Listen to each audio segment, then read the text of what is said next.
Bienvenue à tous dans ce JT, nous sommes le vendredi 1er juillet 2016, tout de suite les titres. Fini le salon du mariage, le salon commercial de la foire Saint-Martin où les câlins d'Amma, le parc des expositions de Cergy-Pontoise a fermé ses portes officiellement 35 ans après sa création. Depuis le 1er juillet, Cergy-Pontoise reprend à son compte la gestion des déchets, un service qui comprend la collecte et l'optimisation. Sont concernés 210 000 habitants, un changement qui doit s'opérer en douceur. Découvrez le Vexin en vélo électrique. C'est ce dimanche, plusieurs circuits d'une trentaine de kilomètres sont proposés. Pour tout savoir sur vélo électrique, rendez-vous en fin de JT. Le hall Saint-Martin, c'est terminé. Le parc des expositions obsolètes n'ouvrira plus ses portes après 35 ans de fonctionnement. Il recevait chaque année 150 000 visiteurs pour différents salons ou événements. La ville de Pontoise réfléchit à l'avenir du site. Les précisions de Florian Philippe. Ces grilles vont désormais rester fermées pour une période indéterminée. Le hall Saint-Martin a fermé ses portes officiellement 35 ans après sa création. La société qui gérait le parc des expositions de Pontoise a été dissoute. Une page se tourne pour un équipement emblématique de la ville nouvelle. Le hall Saint-Martin va fermer, c'est une période ou une page importante. Oui, en même temps c'est la vie, c'est-à-dire que cet équipement était devenu totalement obsolète, ne pouvait plus remplir ses fonctions, se dirigeait vers probablement une baisse importante de clientèle, d'attractivité, etc. Donc il fallait prendre une décision, elle a été prise. Et puis c'est la vie parce que ça va être remplacé par quelque chose qui va être un nouvel équipement. Le hall Saint-Martin accueillait plusieurs événements récurrents comme le salon du mariage ou le salon des ateliers créatifs chaque mois d'octobre. La structure a également accueilli à de nombreuses reprises la prêtresse Amma et ses célèbres câlins.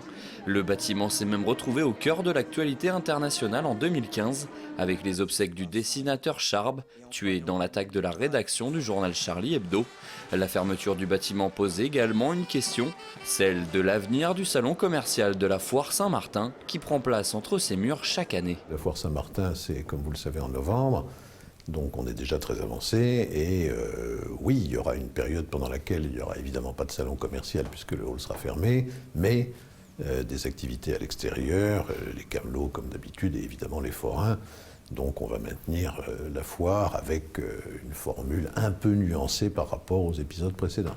Le coût d'une réhabilitation complète estimé à une dizaine de millions d'euros était trop important.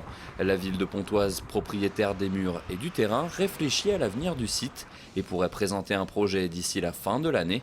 Sans plus de précision, la communauté d'agglomération de Cergy-Pontoise a déjà annoncé qu'elle participerait à hauteur de 4 millions d'euros.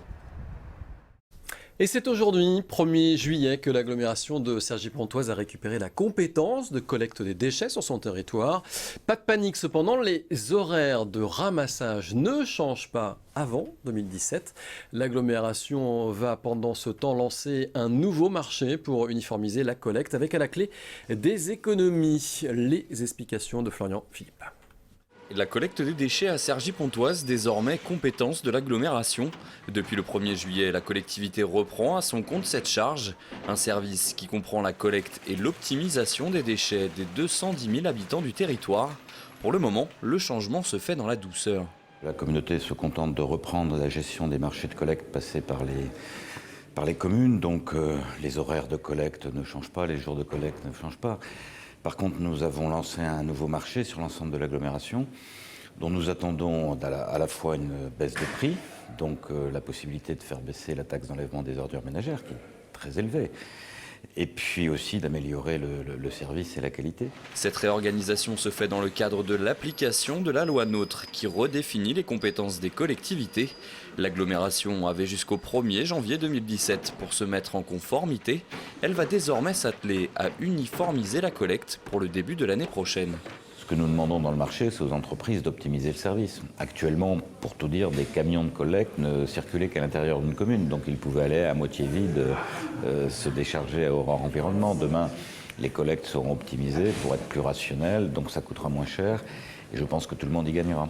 Un numéro d'appel unique a été mis en place pour répondre aux questions des Cergy-Pontins. Chaque année, les 210 000 habitants de l'agglomération produisent 107 000 tonnes de déchets. Cela représente une dépense de 19 millions d'euros à la charge des 13 communes. Et dans l'actu, en bref, depuis mercredi, l'ancien hôpital de Gonesse accueille 56 migrants. Ces réfugiés, uniquement des hommes, vont rester sur place en attendant d'être orientés vers une structure d'hébergement en province. Le site devrait être utilisé pour accueillir des migrants jusqu'au 1er octobre, a annoncé la préfecture du Val d'Oise.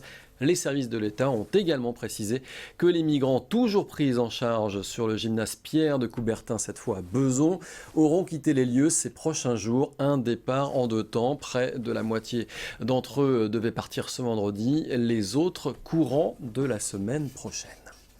En bref, toujours, le conseil régional d'Île-de-France va quitter Paris pour la banlieue et précisément pour le département de Seine-Saint-Denis. Valérie Pécresse l'a annoncé ce vendredi matin. Le siège du conseil régional d'Île-de-France s'installera à Saint-Ouen dans un immeuble actuellement en construction. Premier déménagement puisqu'il se fera en phase à la fin du premier trimestre 2018. Dimanche se déroulera le 2e rêve du Vexin. C'est un rendez-vous en plein air et au programme plusieurs circuits de promenade d'une 30aine de kilomètres pour découvrir la région, le Vexin, en vélo électrique. L'occasion idéale pour se faire une idée de ce nouveau mode de déplacement plus rapide et moins fatigant qu'en vélo classique. Le reportage de Philippe Pémal. Fais du vélo, fais du vélo. Tu vas te faufiler partout et doubler toutes les autos. On en voit de plus en plus dans les villes ou dans les champs. Avec plus de 100 000 exemplaires vendus en 2015, c'est le nouveau moyen de transport à la mode, le vélo à assistance électrique. Tu iras plus vite et tu seras heureux comme un poisson dans l'eau. Fais du vélo. Le secret du succès, une petite batterie rechargeable sur n'importe quelle prise de courant qui permet une aide au pédalage. La batterie alimente un moteur électrique, c'est ce qu'on appelle l'assistance, et l'assistance au pédalage. Il y a une règle absolue qui est valable dans toute l'Europe, c'est que ça n'est pas un vélo moteur, il faut pédaler pour déclencher l'assistance. Voilà, c'est pour ça qu'on dit un vélo à assistance électrique. Il faut pédaler et là, à partir de là, on a une assistance au pédalage, ce qui rend aisé le pédalage quand il devrait être compliqué. Fais du vélo, fais du vélo. Tu n'auras plus, non jamais, plus jamais les nerfs à fleur de peau. Dès les premiers tours de roue, la première impression se confirme. Le vélo électrique n'est pas une mobilette, mais bien un vélo. Il faut toujours pédaler pour avancer. Le petit moteur ne se déclenche que pendant le pédalage. Discrète mais efficace, l'assistance électrique vous permet d'avaler les kilomètres et les côtes sans trop d'efforts. L'assistance du vélo électrique permet d'aller plus loin et de rouler avec beaucoup plus de facilité, notamment quand il y a du relief dans les côtes, mais aussi de lutter contre le vent de face. Alors, on est toujours informé de la vitesse à laquelle on roule et du niveau d'assistance.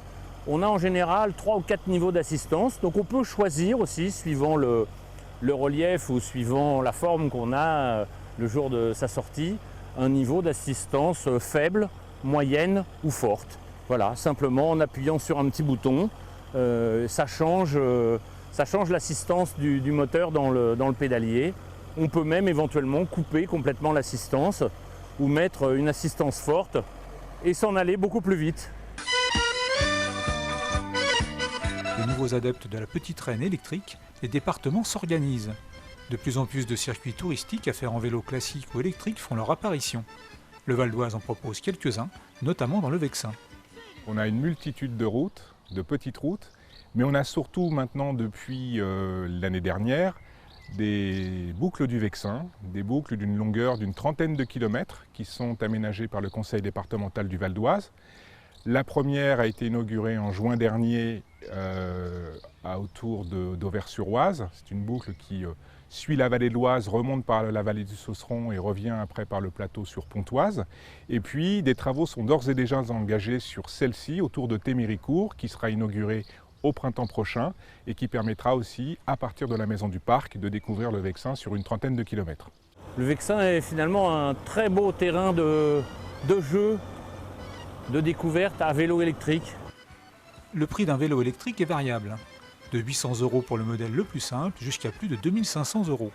Comptez quand même dans les 1500 pour un vélo de bonne qualité qui vous permettra de prendre du plaisir sans trop souffrir.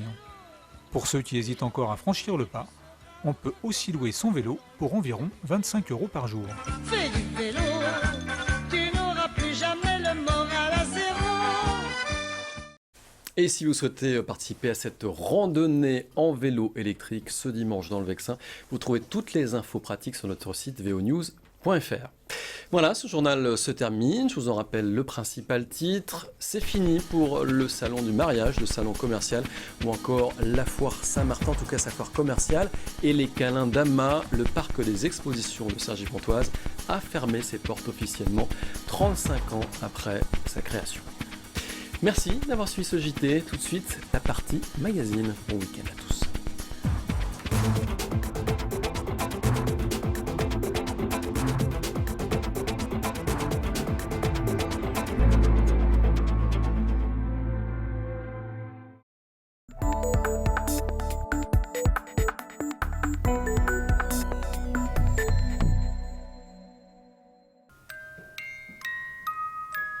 Il était une fois une petite entreprise locale devenue la reine du doudou. Avec Lila le lapin ou encore Clémentine la souris, Doudou et compagnie vend aujourd'hui plus de 3 millions de produits par an. Le papa de ces doudous, c'est lui, Alain Joly, un Valdoisien qui a su révolutionner le compagnon préféré des nouveau-nés. Le doudou a été créé par une de nos créatrices en 1999. Sur une idée un peu bête, mais toute simple, que les enfants aimaient bien traîner ce produit transitionnel, hein, ce petit doudou à la main.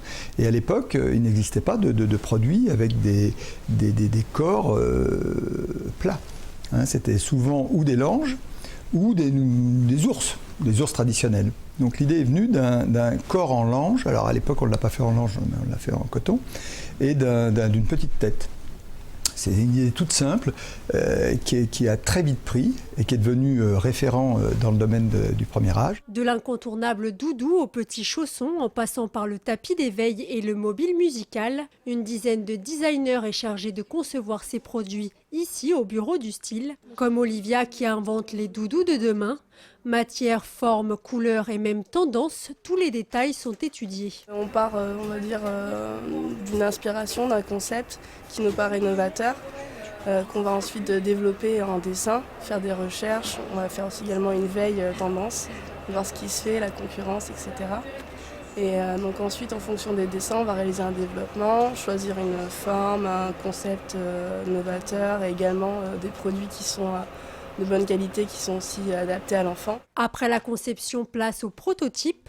En s'appuyant sur des dessins appelés artworks, un premier produit est envoyé par les usines de confection, un échantillon qu'Olivia scrute sous toutes les coutures. Alors là, en fait, je suis en train de vérifier mes artworks par rapport aux échantillons qu'on a reçus. Donc par rapport à tout ce qui est qualité des produits, les matières, si elles ont bien été respectées, si au niveau de la sécurité on a toujours des membres qui sont bien accrochés, si c'est bien aux normes. Des gammes complètes au design classique ou plus original, toutes sont conçues à Taverny, une identité française qui fait de Doudou et compagnie la marque de référence dans le monde de la puériculture en France. Doudou et compagnie, c'est aujourd'hui plus de 4000 points de vente. Des enseignes de distribution spécialisées en puériculture, mais également en jouets ou certaines fois en décoration. Actuellement en France, 40% des doudous vendus proviennent de l'imagination de ses employés. Avec 200 nouveautés par an, Doudou et compagnie continuera de câliner bébé avec douceur et couleur sucrée.